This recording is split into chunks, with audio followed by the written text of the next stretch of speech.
Drôle d'époque ce matin. Françoise Degois avec nous. Bonjour Françoise. Bonjour Patrick. Ah oui, drôle d'époque avec du quasiment inédit depuis 58. Hein. C'est ça, vous allez nous dire pourquoi les motions de censure examinées tout à l'heure à l'Assemblée, celles de LFI et du RN, a priori, elles ne vont pas passer.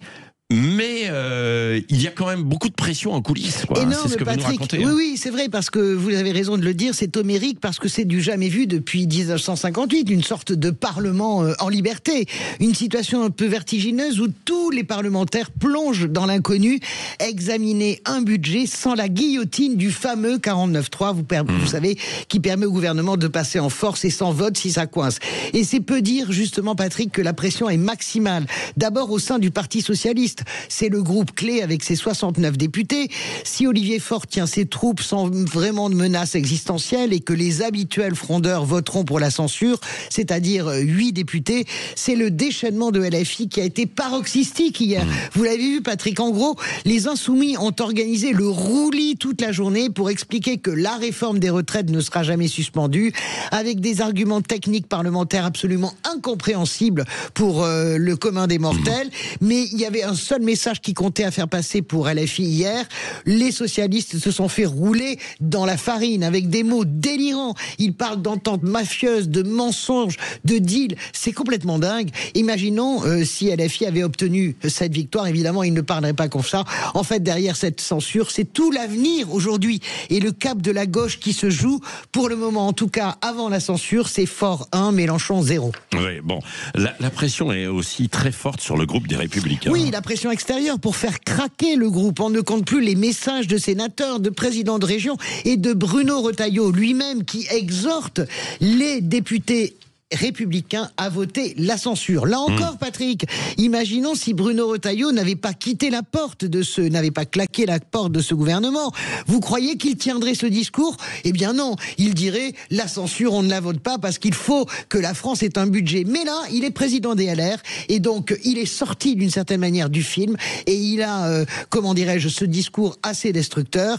La réalité, c'est bien sûr la bataille Wauquiez, président du groupe, Retailleau pour la présidentielle, et pour le moment, pardon de le dire, c'est plutôt Wauquiez 1, Retailleau 0. Bon, en deux mots, le scénario, là, tout à l'heure. Écoutez, soit l'une des deux censure passe et le gouvernement tombe, ce qui signifie la dissolution immédiate, comme l'a annoncé Emmanuel Macron. Il peut encore changer d'avis, mais en tout cas, il n'y a pas trop de surprises. Ce serait des élections entre le 16 et le 23 novembre, a priori, si l'une des censures passe. Soit ça ne passe pas, ce qui est la version la plus probable, ça sera sur le fil. Hein. Et là, on se met au boulot pour examiner le budget. Et là, vraiment, c'est le temps du Parlement et du débat, comme jamais ni vous ni moi ne l'avons connu en fait, Patrick. On est trop jeunes pour ça. Oui. Ah ben je crois pas, je suis sûr.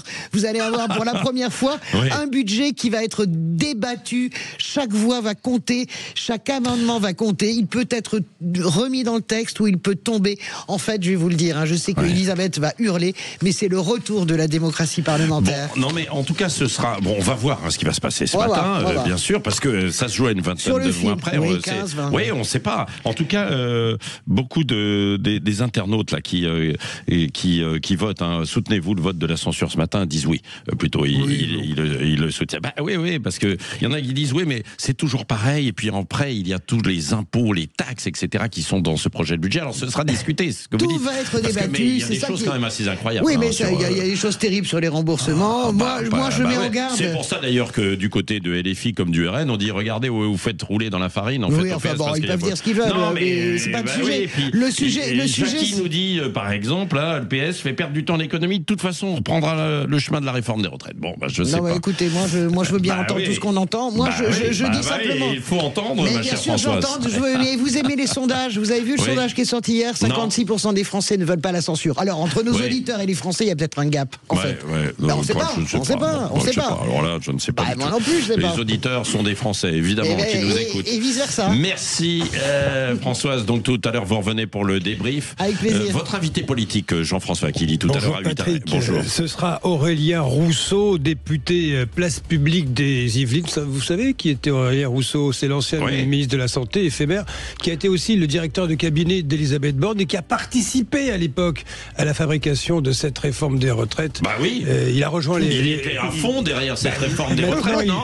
Maintenant, il était à fond derrière cette réforme des retraites. Et aujourd'hui... il est opposé, forcément. également. Bah, c'est pas mal. Nous il verrons votera avec... pas la censure. Il connaît bien le sujet. Nous verrons avec lui de quoi il en retourne. Bon, bah voilà, ce sera tout à l'heure à 8h15. Et puis tout à l'heure aussi, dans La Vérité en face, vous reviendrez sur toutes les questions qui agitent. Vous avez parlé de Wauquiez, là, en fait, tout à l'heure, qui a dit il faudrait arrêter certaines choses, arrêter notamment l'assistanat, en fait. C'est un vrai sujet qui revient en permanence parce qu'on dit qu'on a trop de dépenses, quoi. Évidemment, comme on a beaucoup de dépenses, elles vont où ces dépenses, notamment sur un plan social? Alors, il y a des besoins, mais il y a aussi probablement des abus. J'aimerais vous entendre tout à l'heure, évidemment, 0826 300 300. On viendra aussi dans le grand débrief sur les questions d'héritage, tout à l'heure.